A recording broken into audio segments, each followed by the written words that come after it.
How Beata and Oliver and I met, because we all three live in Chicago. And in Chicago, as in every big American city, the result of a tremendous offer by the banks of loans, which were very easy to sell back into the financial markets as collateralized debt obligations, gave rise to a huge building spree in the United States, and also to a tremendous wave of first-time homeowner acquisitions. And so a huge bubble of economic activity, which is activity that involves one viscerally as a lived experience. And as in every American city, this wave of home building and home buying became a crashing wave of foreclosures, sales, and abandoned properties. So what you see when you move out of the world of the screens are the consequences of this activity. And I think it's quite fascinating to look at what you kind of in detail at what you see. If you recall, when you turn the corner there, the first photograph I think is completely allegorical. It presents two windows which are filled with light, which are a light that is almost too bright to see anything, and through this light you are able to see a brick wall. So it's a kind of blind light. You see a blind light, and this blind light is associated with a scorched ground, a burnt, destroyed floor, simply a floor where someone's cigarette or candle or who knows what has sparked off a small fire, perhaps a carpet, I don't know. But what we see in the picture are those two things. A window, a blind window full of light, looking at a brick wall, and a scorched floor. The next photo, you see an apartment building, a house, a room in a house, perhaps an apartment building, and there's a wire coming in, a cable that undoubtedly carries either the signals for a television, a satellite television, a cable television, or internet, or both. What you see is the networked character of the home. You see the way that private homes are directly linked now to the production of information that can feed the representations that the players of the financial markets will manipulate as a game. And this is something I'm quite surprised to see this sort of depth in the organization of the photographs. That's really interesting. It shows you the implosion of the public and the private in today's society, you know? I mean, there was the idea at the foundation of what was called liberalism of a strict division between the private sphere and the public sphere, and a difference between the individual and the collectivity. But under conditions where the walls of one's home are traversed by many different kinds of networks, different kinds of waves, different kinds of signals, and where these networks both bring contents, ideas, affects, and so on into one's life, and at the same time serve to monitor in one way or another, to gather information about what we do and ultimately about who we are.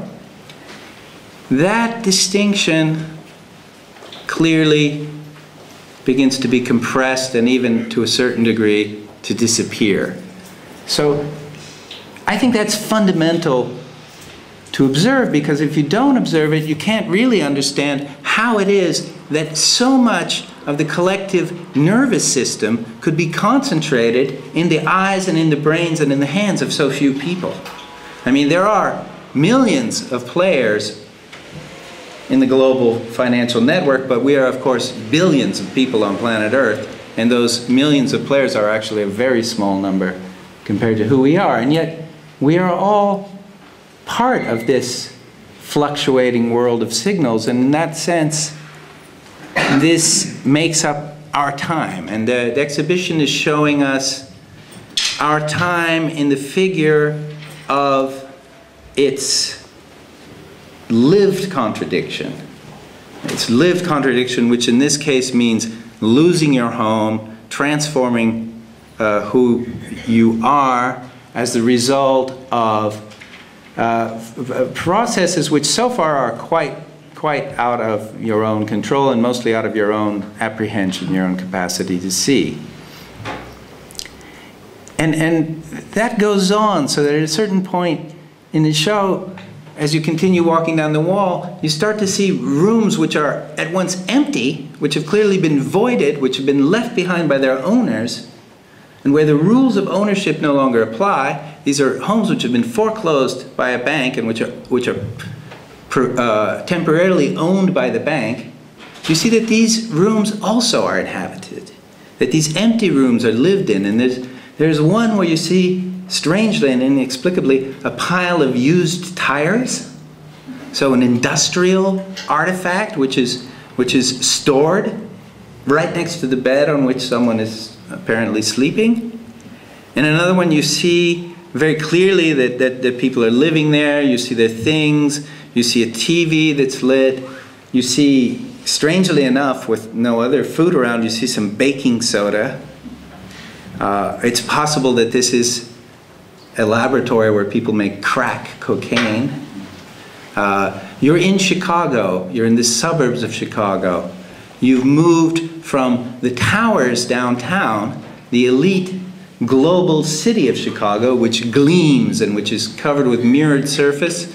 You've moved from there to the suburbs where, of course, the standard of living is incomparable to the center, and so you've traversed that gulf of inequality that really characterizes the United States and inevitably characterizes any liberal society when all the brakes are removed upon competitive activity. And you see in those photographs, you get an idea of something that David Harvey once called the body as an accumulation strategy. That is to say, the fleshy side of the capitalist equation, where all that people have are actually the day-to-day buying and selling and storehousing and the day-to-day attempt to follow and bend the rules of trade as a way to survive. And I think that's really striking. I think it's really striking to have that relationship in the exhibition. Then you go on further and it's really what happens. I mean, well, there would be some other things, you know, if you want to do a cultural studies reading, you would have to practice, you would have to concentrate almost exclusively on just one photograph where you have Paris Hilton, different fashion shows, you know, you could probably, I really think you probably couldn't do that much significant with it, but it's there, it's part of it. It's also part of this thing of the body as an accumulation strategy, really. And so you move through that, and this kind of allegorical nature of the photographs, I'm sure that you detest the word, but we can talk about that in the discussion, becomes marked with the sort of signs of destruction, the houses which are in one way or another ruined, whether the very nice one with the gash in the wall, you know, where some object has fallen as it's being moved out by the movers, or the obviously trashed ones where you see doors, discolored, peeling doors open up to other discolored, peeling doors in a generally semi-ruined sort of a house. And then you get to the point where we return in a way to the languages of contemporary art, and you start to see a photograph with a mirror, and the mirror is revealing the uncovered structure of a wooden house. So you're looking through the mirror of photography below the aesthetic skin of the house to look at its infrastructure, if you will. And